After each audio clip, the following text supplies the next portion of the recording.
right, I found an example of putative. Right, we are reading from World Politics, blah blah blah, Geoffrey Haynes, Peter Ho, Shaheen Malik, Lloyd Pettiford, and their bloody copyright Pearson Education Limited 2011. The example of putative.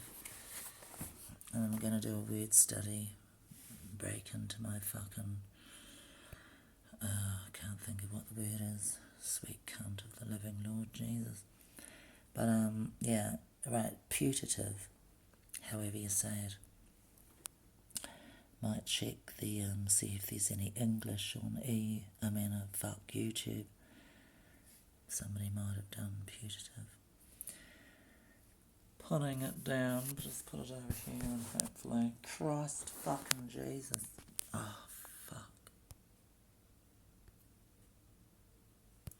Right, it's gonna work now. Putative. Page 301. The European Union and the African Union, Chapter 15. Page 301. Putative. The process of EU enlargement reflects above all a shared understanding among member states that joining the EU is a sensible thing to do, as it is likely to increase their stability, prosperity and peace. These are, of course, goals that all governments would like to achieve. They are by no means a solely European objective. Until recently, the EU was exclusively a Western European regional grouping of established democracies. However, in May 2004 it expanded both numerically and geographically to welcome 10 new members: Cyprus, Czech Republic, Estonia, Hungary, Latvia, Lithuania, Malta, Poland, Slovakia and Slovenia. In 2007, 2 further countries joined, Bulgaria and Romania. The new enlarged EU symbolised the final end to Europe's artificial division after the Second World War. During the Cold War, late 40s to late 1980s, Europe was divided into West and East. The West comprised liberal democracies with market economies, while the East was the shorthand term for the communist countries under the leadership and domination of the Soviet Union. It is safe to assume that an important draw of the EU for non-members was the expectation that membership of the Union would likely lead to increased economic growth and consequential prosperity compared to countries which are not members. We have already noted that the EU attaches strict political and economic criteria for membership. Members must be both democracies and market economies. The draw of the EU means that the Union is able to exert considerable pressure on would-be members, strongly encouraging them both to democratise politically and to liberalise economically. Overall, the EU exerts,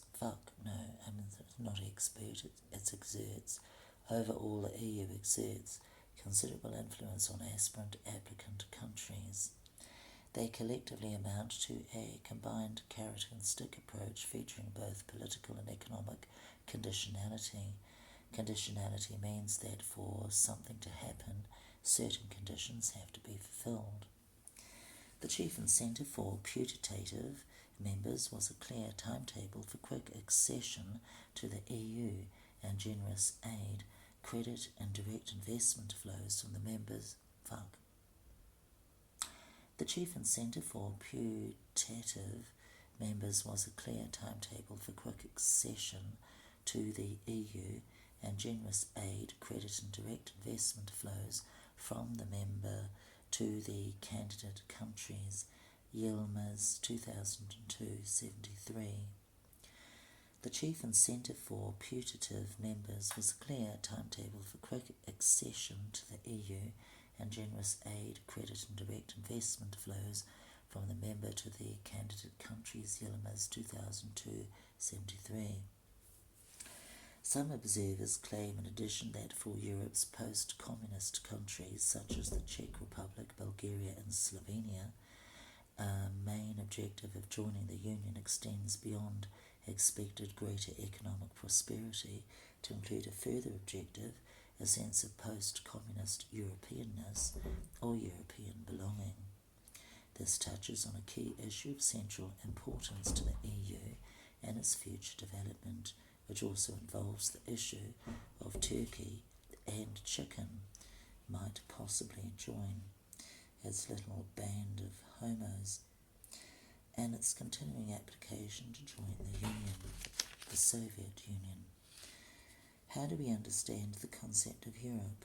Is Europe a territorial designation alone, or does it include the idea of Europe being a social construct, that is, an idea encompassing certain norms of behaviour, including democracy and well-developed human rights, and not just terra titti? This implies that Europeans collectively share certain norms and values which together comprise fundamental. Box 15.2. What is civil society?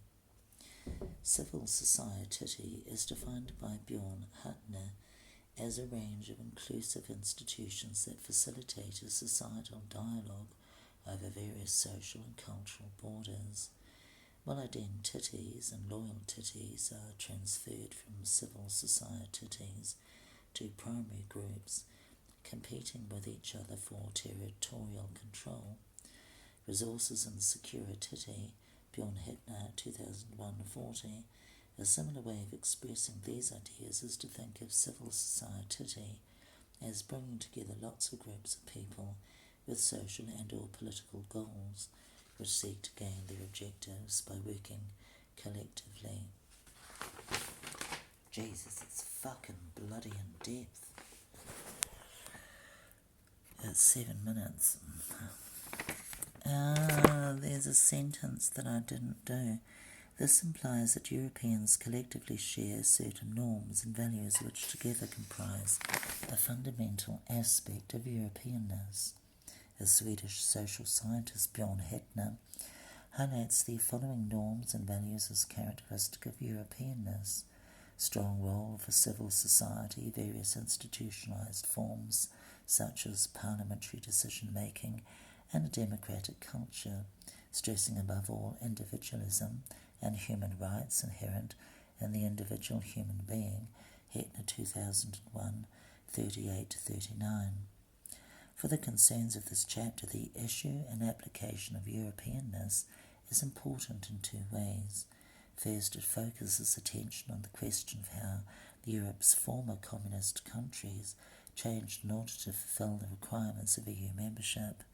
Second, it also helps explain why the continuing attempts of Turkey to join the EU have been both protracted and problematic.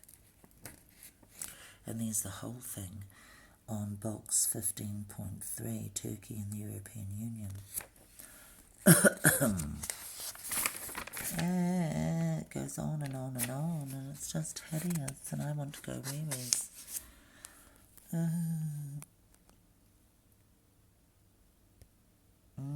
Please. So tempting. Oh.